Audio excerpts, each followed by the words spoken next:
They're on my phone and Pete's filming this at the moment. I can't really remember any more jokes. Yeah. Come on, Jack. So come down a little bit further. Okay. Okay, so thanks for coming this evening. I can't see any of you, which is probably good. That's good. They're all naked. So we're here to send off Janek back to Europe, where he belongs. But first of all, I'd like to say well done for coming here, because you wouldn't believe it. I don't know how I managed to do this, but on the invite, I managed to put the Indonesian flag, not the Polish flag. So well done for finding the right club, because we could have easily ended up in the Indonesian club. For the newer members of the ABC,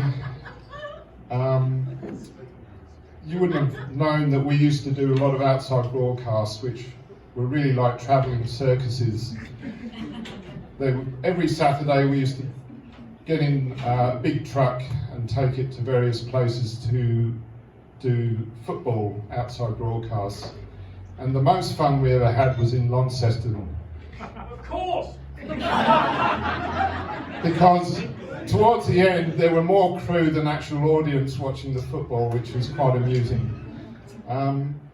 But at the end of each OB we'd de-rig and tell a lot of silly stories, particularly from Jack,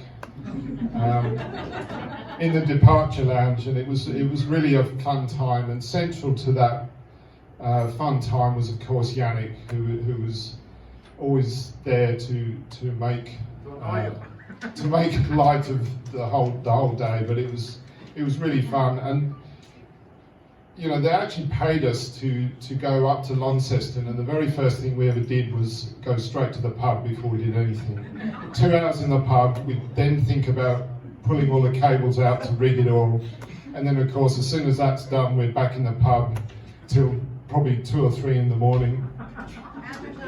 Amateurs. And how on earth we ever managed to produce anything of substance the next day was an absolute miracle, and we'd all go home with very sore heads, but it was really a lot of fun.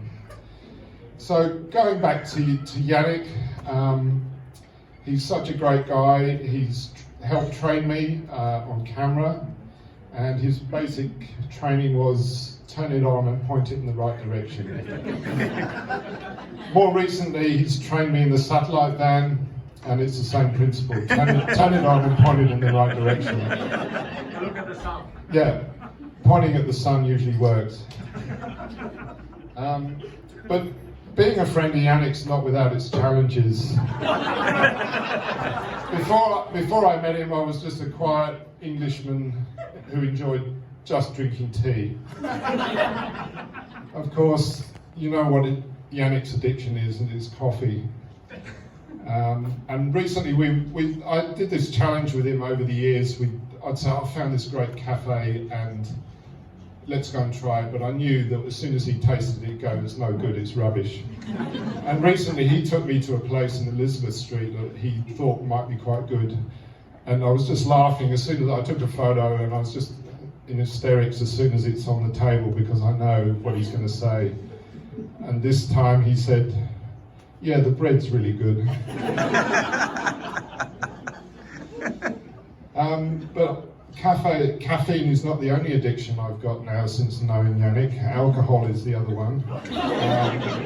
We did consume a considerable amount of it doing OBs and general functions such as this.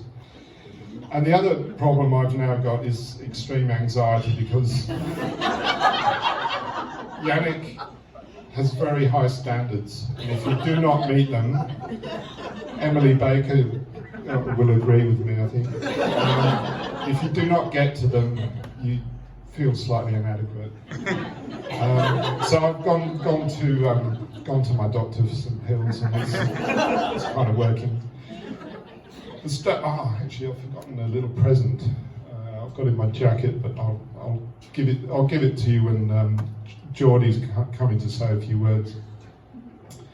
But for some reason, Janek thinks I'm a frog. I don't know quite why.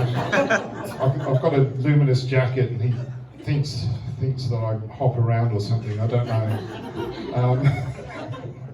But I've got a little present from Lucy Ward, and I think you might know what that might be. So just to summarise, I think one of the beautiful things about Janek is he really lives life to the full. He really lives life to the fullest.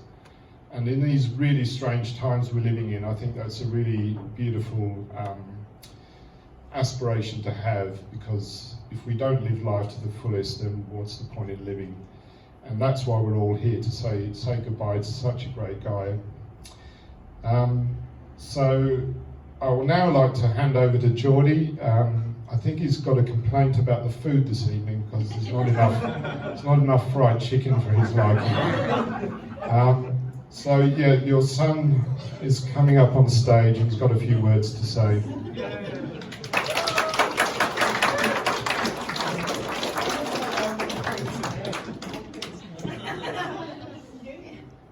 You're saying in Polish, man?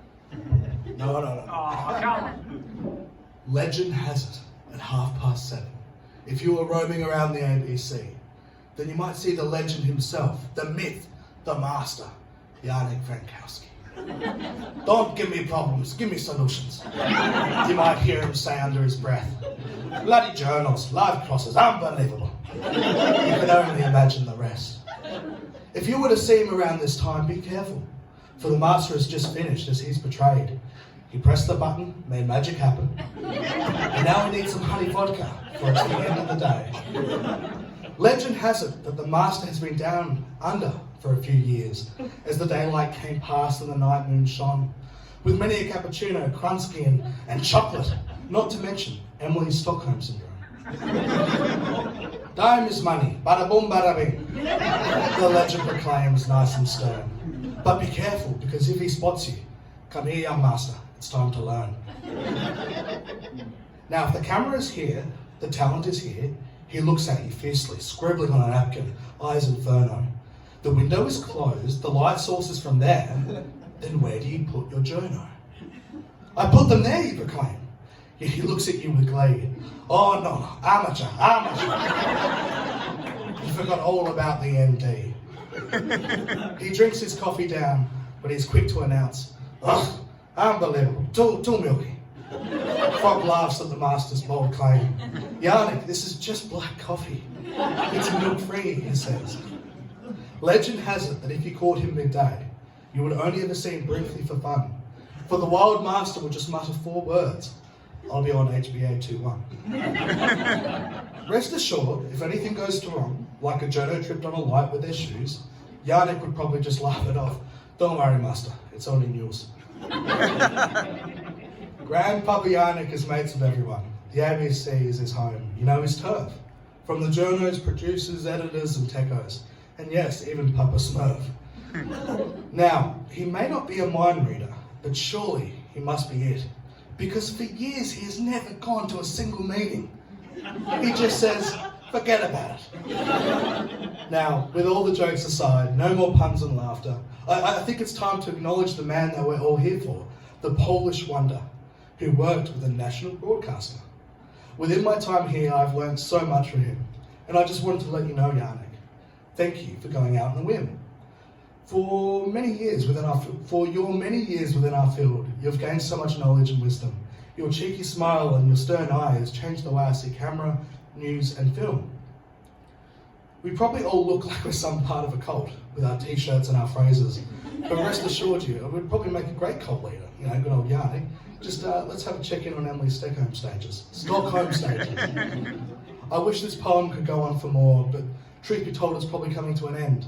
For every moment I spend up here talking, that's one less drink I share with a legend, a master, a friend. Okay,